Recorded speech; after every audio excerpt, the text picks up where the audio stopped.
Le soldat disparu. Une nouvelle de Carmen Ponskoy.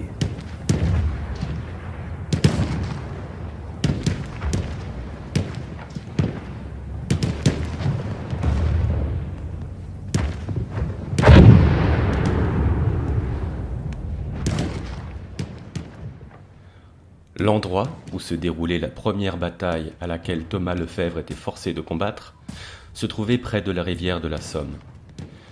La scène qu'il put observer à ce moment-là était très différente de tout ce qu'il avait connu auparavant. Il entendit des coups de feu venant de partout et regarda angoissé les multiples tranchées excavées sur le terrain. Horrifié, il vit comme un homme, atteint par une balle, s'effondrait lourdement. Il entra dans une des tranchées de son camp. L'infanterie était placée en files uniformes et avançait au pas vers les Allemands afin de s'approprier leurs tranchées, aussitôt, dès la moindre accalmie. Les bombardements étaient terribles. Thomas voyait depuis sa position des tonnes de cadavres étendus sur le sol. La panique s'empara de lui lorsqu'il vit mourir un soldat un peu plus jeune que lui, d'environ 17 ans. À ce moment-là, tout devint flou devant lui, et il dut s'asseoir afin de ne pas perdre connaissance.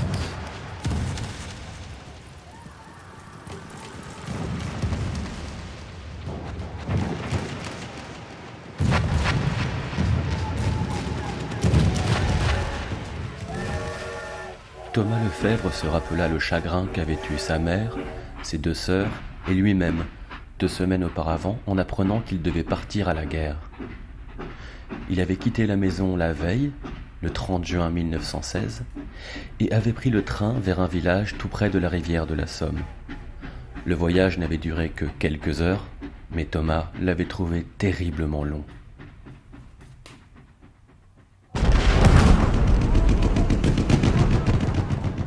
Thomas revint tout à coup à la réalité.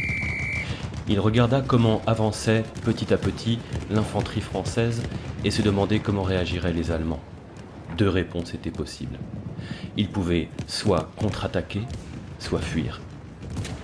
Les nombreux cadavres étaient entourés de rivières de sang. Il vit un homme criant de douleur, se tenant la poitrine.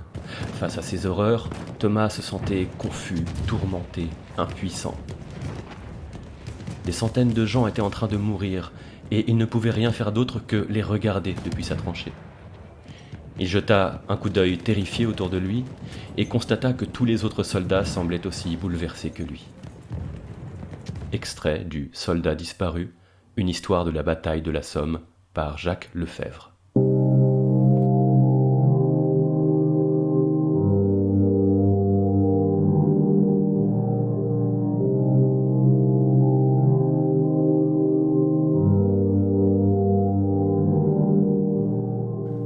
Jacques Lefèvre s'était finalement décidé à écrire l'histoire de son arrière-grand-père Thomas, qui avait participé à la bataille de la Somme.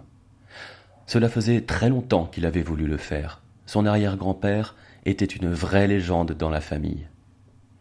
D'après cette légende qui se transmet de père en fils depuis des générations, 15 mois s'étaient écoulés sans avoir reçu aucune nouvelle de lui.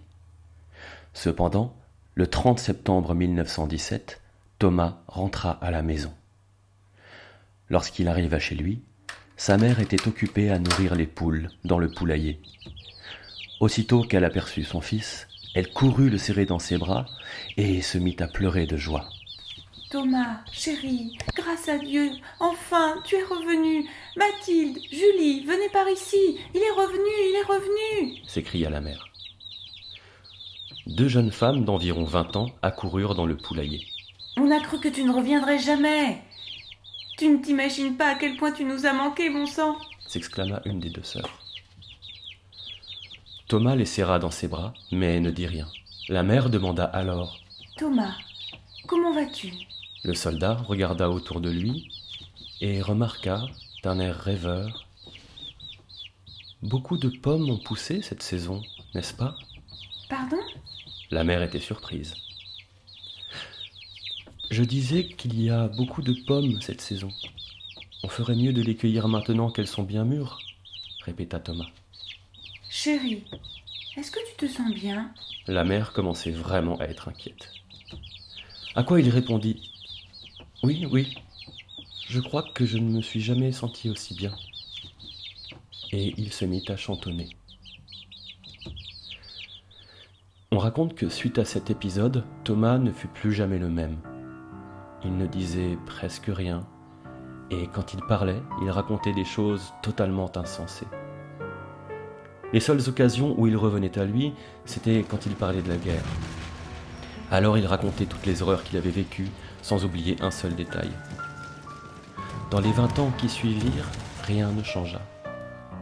Sa famille reprit tout de suite ses activités quotidiennes, contrairement à Thomas qui restait jour et nuit enfermé.